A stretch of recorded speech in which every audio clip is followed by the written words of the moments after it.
الحمد لله الذي هدى وسلام على عباده الذين اصطفى خصوصا على سيد الرسل وخاتم الأنبياء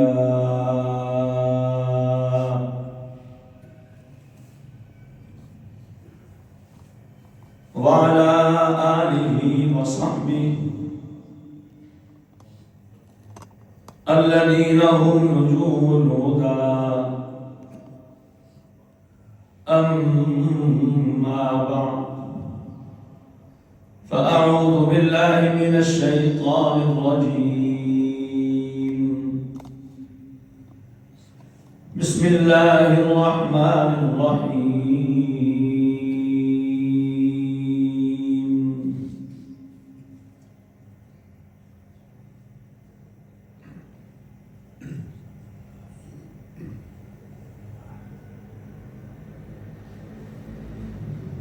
وَأْمُرْ أَهْلَكَ بِالصَّلَاةِ وَاصْطَبِرْ عَلَيْهَا لَا نَسْأَلُكَ رِزْقًا نَحْنُ نَرْزُقُكَ وَالْعَاقِبَةُ لِلتَّقْوَى. وقال النبي صلى الله تعالى عليه وسلم بني الإسلام على خمس: شهادة أن لا إله إلا الله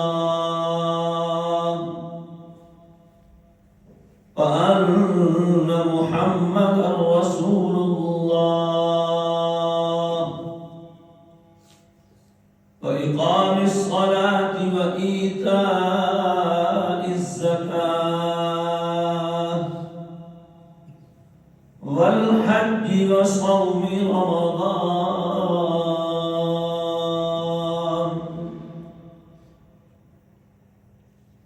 فقال النبي صلى الله تعالى عليه وسلم شعبان شهري ورمضان شهر الله،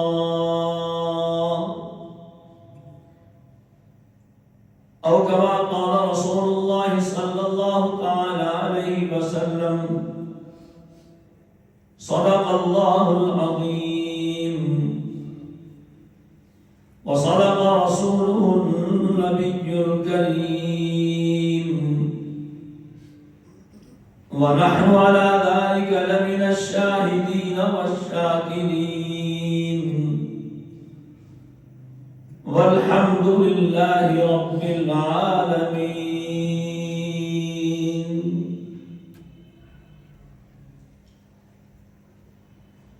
گزشتہ دو جمعوں میں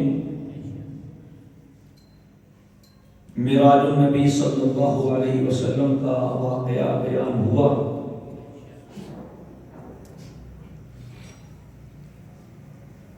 کہ آپ کو اللہ تعالیٰ نے معراج میں 50 نمازیں عطا فرمائیں،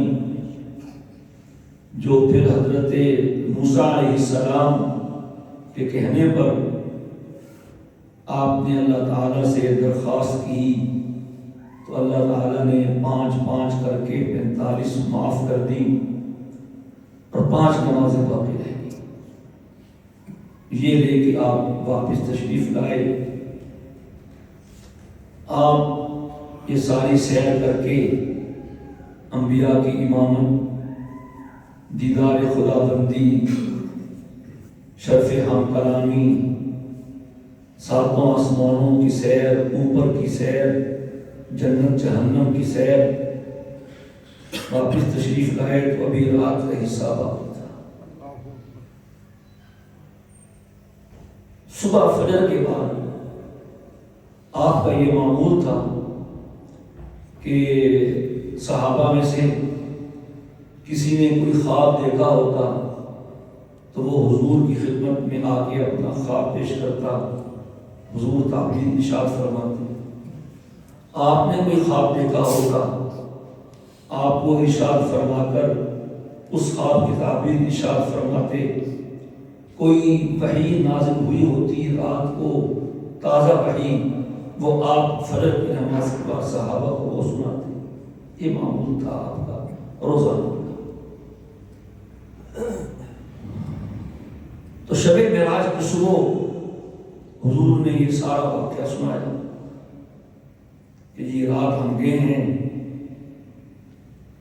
بیت المقدس بھی گئے ہیں، وہاں سے پھر آسمانوں کی سیر کی ہے، ساتوں آسمانوں کے اوپر تک گئے ہیں، اللہ تعالیٰ کے عرش پر بھی گئے ہیں اور وہاں اس کا قرب خاص حاصل کیا ہے۔ پھر ہم نے جنت بھی دیکھی ہے جو اللہ نے بنا رکھی ہے، جہنم بھی دیکھی ہے، انبیاء سے ملاقات ہوئی ہے۔ یہ سارا واقعہ حضور نے سنایا۔ ماننے والوں نے مانا، نہ ماننے والوں کے ہاتھ ایک اور مذاق آ گیا، ایک اور مذاق آ گیا۔ دیکھو جی نبی کا سنو، ہم نہیں کہتے تھے کہ یہ سب ایسا ہی ہے۔ تو صدیق اکبر رضی اللہ تعالی عنہ سے ان کافروں نے پوچھا اور بڑے خوش تھے کہ ظاہر ہے کوئی بھی عقل مند آدمی یہ نہیں یقین کر سکتا کہ ایسا بھی ہو جائے، ایسا ہو جائے۔ اس زمانے کی تیز ترین سواری گھوڑا تھی، بس پیدل سفر کرتے، اونٹ پہ کرتے، گدھے خچر پہ کرتے، اونٹنی پہ کرتے یا گھوڑے پہ کرتے، اس سے بڑھ کے سواری نہیں تھی۔ بیت المقدس گئے، پھر آپ بھی گئے، پھر آسمانوں کی سیر کی۔ یہ کیسے ہو سکتا ہے؟ کہتے ہیں آج ہمیں موقع ملا ہے، اب آج ہم صدیق کو اس کے نبی سے جدا کر دیں گے۔ گئے ان کے پاس، کہا صدیق دیکھو یہ ہو سکتا ہے، یہ سارا سفر قربان جائیں۔ صدیق نے کہا اگر میرے نبی نے کہا ہے تو ہو سکتا ہے، اگر حضور نے فرمایا ہے تو ہو سکتا ہے۔ حضور کے کہنے پر ان کا لقب اس واقعے کی تصدیق کے بعد سے پڑا صدیق۔ یہ ہے ایمان۔ پھر اکٹھے ہو کے حضور کے پاس آئے مذاق اڑانے کے لیے کہ جی سنیں بڑی سیریں ہو رہی ہیں، بیت المقدس بھی گئے ہیں؟ جی ہم کیا؟ اچھا دروازے کتنے ہیں اس کے؟ کھڑکیاں کتنی ہیں؟ روشندان کتنے ہیں؟ صفحے کتنی ہیں؟ یا حضور نے دل میں سوچا میں ابھی وہاں جا کے دروازے گنتا رہا ہوں، کہ صفوں کی تعداد گنتا رہا ہوں، کھڑکیاں کتنی تھی، روشندان کتنے تھے، میں تو نہیں گنے۔ اللہ اکبر۔ حضور تھوڑی دیر کے لیے پریشان تو ہوئے کہ عجیب بات ہے، لیکن جب حضور فرماتے ہیں میں نے یوں سر اٹھایا تو سامنے بیت المقدس تھا۔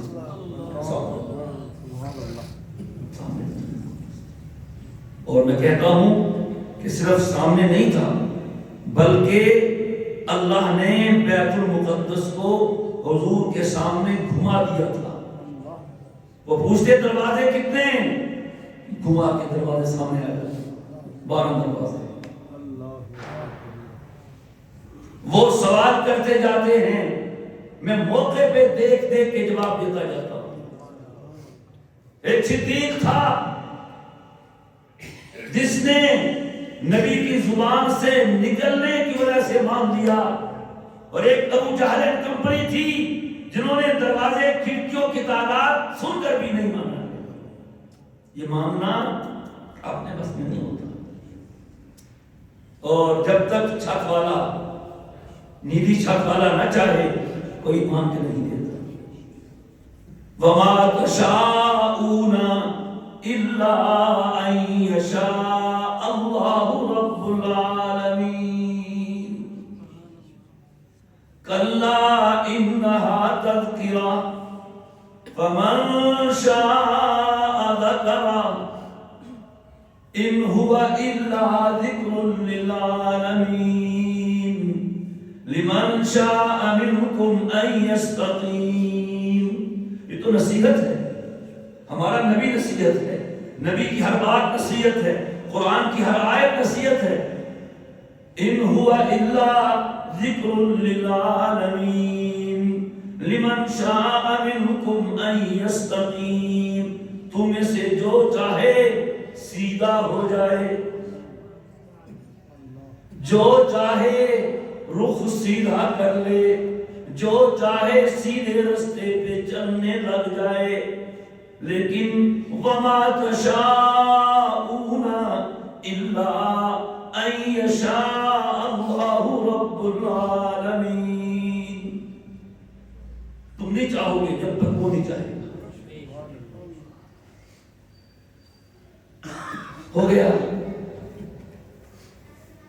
اب معراج کی صبح سے 2 دن جبریل امین آتے رہے حضور کے پاس، 2 دن تک۔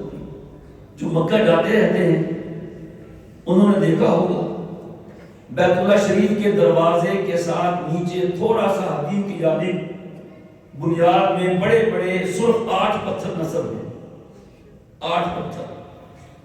مقام ابراہیم سے آگے بیت اللہ شریف کے دروازے سے تھوڑا سا ہٹ کے حتیم کی طرف ابھی بھی اگر آپ وہاں جائیں تو آپ نظر آ جائیں گے 8 پتھر۔ یہ ایسے نہیں لگے، یہ علامت ہے اس بات کی کہ جبریل امین یہاں کھڑے تھے، اور جہاں آج اگر امام مطاف میں کھڑا ہو تو امام کا مصلی وہاں ہوتا ہے جہاں حضور کھڑے تھے۔ 2 دن جبریل نے حضور کی امامت کروائی ہے، مشہور حدیث امامت جبریل، اس میں 2 باتیں بتائیں گے، ایک تو نماز کا طریقہ اور ایک نماز کا وقت۔ طریقہ یہ ہوا کہ پہلے دن فجر، ظہر، عصر، مغرب، عشاء ہر نماز کے اول وقت میں آ کے نماز پڑھائی، اول وقت جس وقت نماز کا وقت شروع ہوتا ہے، اور اگلے دن آئے اس کو بھی 5 نمازیں پڑھائی۔ سکھانا مقصد تھا، وہ تو اللہ پڑھا رہا تھا، اور اگلے دن جو نماز پڑھائی وہ نماز کے آخری وقت میں، اس کے بعد نماز قضا ہو جائے، پھر کہہ دیا اے میرے نبی ان دونوں وقتوں کا درمیانی وقت آپ کی امت کے لیے نماز کا وقت ہے۔ نماز مل گئی، نماز مل گئی۔ تیری معراج کہ تو لوح و قلم تک پہنچا، اور میری معراج کہ میں تیرے قدم تک پہنچا۔ ویسے بھی کہ تحفہ ہو، تحفہ بھی بڑے کا ہو، اور بڑا بھی بڑوں سے بڑا ہو، اور لانے والا بھی بہت بڑا ہو، تو پھر تحفے کی قدر کی جاتی ہے نا۔ نماز تحفہ ہے معراج کا۔ اللہ نے سارے حکم زمین پہ اتارے، حج کا حکم زمین پہ اتارا، کرنا بیت اللہ میں حکم زمین پہ اترا، روزے کا زمین پہ، اور تمام احکامات زمین پہ اتارے۔ نماز کا حکم اللہ نے خود براہ راست دیا ہے، خود دیا ہے۔ اسی بات سے کہتے ہیں نماز تحفہ معراج ہے، نماز مومن کی معراج ہے۔ اور اللہ پاک نے کہہ دیا تھا ما یبدل القول لدی، دیکھیے ہمارے ہاں بات ایک ہوتی ہے۔ اور ایک خان صاحب تھے نا، بیٹھے ہو تو محسوس نہ کریں، کسی نے پوچھا خان صاحب عمر کتنی ہے؟ کہتا 40 سال۔ 10 سال بعد پھر ملاقات ہوئی کہ خان صاحب اب کتنی عمر ہے؟ کہتا 40 سال۔ تو یہ کیا کہ خوب سنو، ہم مسلمان کے ایک زبان ہوتا ہے، ہمارے یہاں بات ایک ہوتی ہے، بدلتی نہیں ہے۔ ہم نے 50 فرض کی تھی، اب آپ کی درخواست پر، بار بار کی آمد پر ہم نے 45 معاف کر دی، 5 رہ گئی۔ لیکن میرا یہ پیغام لیتے جائیے میرے حبیب، وعدہ ہے میرا آپ سے اور آپ کی امت سے، جو 5 پڑے گا ثواب 50 کر لے گا۔ اور پھر حضور نے بتا دیا اللہ میاں کے پاس جاؤ گے نا، جانا بھی ہے کہ نہیں؟ یہی تو بھولا ہوا ہے، یہی تو بھولا ہوا ہے۔ یاد ہوتا تو یہ نہ ہوتا جو ہو رہا ہے، یہی تو بھولا ہوا ہے۔ پتا پتا بوٹا بوٹا حال ہمارا جانے ہے، جانے نہ جانے گل ہی نہ جانے، بات تو سارا جانے۔ جس چیز کو جاننا چاہیے تھا وہ تو جانا نہیں، اور جانا تو پھر کیا جانا؟ بتا دیا حضور نے، میں بھی اللہ سے ملا ہوں، اس نے مجھے نماز دی ہے، کل تم نے بھی اللہ سے ملنا ہے، اس نے چھوٹتے ہی سب سے پہلے نماز کا پوچھنا ہے۔ بس میں بھی ہوں، نماز لے کے آیا ہوں، تم جاؤ گے، تم نماز لے کے جاؤ گے۔ بس اب دیکھ لو کتنی نماز ہے امت میں، کتنی سستی ہے خدا کی قسم۔ آنسو تھمتے نہیں ہیں جب امت کی حالت زار کو دیکھتے ہیں۔ فجر میں نمازی کتنے ہوتے ہیں؟ جمعے میں ماشاءاللہ ابھی آ رہے ہیں، انتظار فرمائیے، بھر جائے گی دونوں حال ہے جی، عید آئے گی اللہ خیر کرے، او باہر بھی کھڑے ہوں گے، چھت بھی بیسمنٹ بھی۔ میں کہا کرتا ہوں یہ عید کا جو مجمع ہے یہ انڈیا سے فلائٹوں کرتی ہیں پاکستان میں، عیدگاہ بھی بھری ہے، تمام چھوٹی بڑی مسجدیں بھی بھری ہیں، بڑے بڑے گراؤنڈوں میں بھی عید پڑھی جا رہی ہے۔ اتنا مجمع، اتنی خلقت کہاں سے آ گئی؟ انڈین ہے یہ، چائنیز ہے سب، یہ کہاں سے ہیں؟ یہ عیدوں کا بڑا مجمع، جمعے کا بڑا مجمع بتاتا ہے کہ یہ بے نمازی ہے، نمازی پڑھتے اور پھر نقصان بھی تو بہت ہے نا، رزق میں برکت نہیں ہے بے نمازی کی، اس لیے دکان سے نہیں اٹھتا نا، اٹھوں گا تو گاہک چلا جائے گا، یہی وجہ ہے نا۔ اور موت پڑتی ہے نماز پڑھتے ہوئے۔ اللہ نے کہا، جیسے اللہ نے کہا، او بندے روزی تیری دکان میں نہیں، میرے پاس آسمانوں میں۔ فرمایا وَأْمُرْ أَهْلَكَ بِالصَّلَاةِ وَاصْطَبِرْ عَلَيْهَا لَا نَسْأَلُكَ رِزْقًا نَحْنُ نَرْزُقُكَ وَالْعَاقِبَةُ لِلتَّقْوَىٰ۔ میرے مصطفیٰ خود بھی نماز پڑھیں، گھر والوں کو بھی نماز کا حکم کریں، اور رہا مسئلہ روٹی روزی کا، نماز پڑھنا آپ کا کام ہے، رزق دینا ہمارا کام ہے۔ بے نمازی کے چہرے پہ نور نہیں ہوتا، بے نمازی کی وقت میں برکت نہیں ہوتی، بے نمازی کی زندگی میں برکت نہیں ہوتی، قبر تنگ ہو جائے گی، قبر میں آگ لگا دی جائے گی، بستیاں ایک دوسرے میں داخل کر دی جائیں گی، قیامت کے دن اللہ غصے میں ہوگا، اور جج ٹیچر بڑا جب ہو ہی غصے میں، اس نے دینا کیا ہوتا ہے۔ اس لیے میرے دوستو سن لیجئے یہ پیغام اللہ کا، اللہ کے نبی علیہ السلام کا، من ترک الصلاۃ متعمدا فقد کفر، جس نے جان بوجھ کے نماز چھوڑ دی وہ تو کافر ہو گیا۔ احمد بن حنبل جن کی فقہ آج سعودی عرب میں رائج ہے، ان کا بھی یہ فتویٰ ہے کہ جو جان بوجھ کے بغیر عذر کے نماز نہیں پڑھتا وہ کافر ہے۔ دلیل یہی حدیث ہے، وہ کافر۔ امام مالک، امام شافعی جب کافر ہو گیا تو مرتد ہو گیا، لہذا اس کو قتل کر دو۔ امام احمد کے فقہ میں بے نمازی کی سزا قتل ہے۔ امام شافعی، امام مالک وہ کہتے ہیں کافر تو نہیں ہوا لیکن جرم اتنا بڑا کیا ہے، اس کو قتل کر دیا جائے۔ فرق یہ ہوگا امام احمد رحمہ اللہ تعالیٰ کے ہاں بے نمازی کا قتل اس کے مرتد ہونے کی وجہ سے کیا جائے گا، اور امام مالک اور امام شافعی کے ہاں بے نمازی کا قتل اس کے جرم ترک صلاۃ کی وجہ سے کیا جائے گا کہ بے نمازی ہے۔ سب سے کم سزا بے نمازی کی فقہ حنفی میں ہے، امام ابو حنیفہ کے ہاں ہے۔ وہ کہتے ہیں یسجن حتی یتوب او یموت، جتنے بھی بے نمازی ہیں سب کو جیل میں بند کر دیا جائے جب تک کہ توبہ نہ کرے، پکی توبہ، او یموت یا وہی مر جائے۔ اب یہ سزا ہے بے نمازی کی۔ 4 ائمہ میں سے 3 تو اس کے قتل کے قائل ہیں کہ اس کو جینے کا حق نہیں ہے، اور 1 اس کے عمر قید کی سزا کا قائل ہے۔ یہ ہے حالات۔ اور ہم دیکھیں بڑوں میں، بچوں میں، چھوٹوں میں، مردوں میں، عورتوں میں ناشتہ مل رہا ہے، دوپہر کا کھانا مل رہا ہے، رات کا کھانا مل رہا ہے، سردی گرمی کے ملبوسات مل رہے ہیں، جو چاہتے ہیں مل جاتا ہے۔ ماں باپ اپنے بچوں کی تمام ضروریات پوری کرتے ہیں، لیکن اگر بچہ نماز نہیں پڑھتا تو نہ ماں کو فکر ہے نہ باپ کو فکر ہے۔ ہفتہ ہفتہ مہینہ مہینہ بچہ بے نمازی ہے، کوئی مسئلہ نہیں۔ ہاں اگر بچہ روٹی نہیں کھاتا، بچہ ٹھیک ہے، چلتا ہے، پھرتا ہے، کھیلتا ہے، کودتا ہے، ہنستا ہے، روتا ہے، روٹی نہیں کھاتا، اسے ماں باپ لے کے چلڈرن اسپیشلسٹ کے پاس چلے جاتے ہیں، ڈاکٹر صاحب ذرا چیک تو کرو، بچہ روٹی نہیں کھا رہا، وہ بچہ نماز نہیں پڑھ رہا، 18 سال کا ہو گیا، 20 سال کا ہو گیا ہے، نہیں پڑھتا نماز، نہ ماں کو فکر ہے نہ باپ کو فکر ہے۔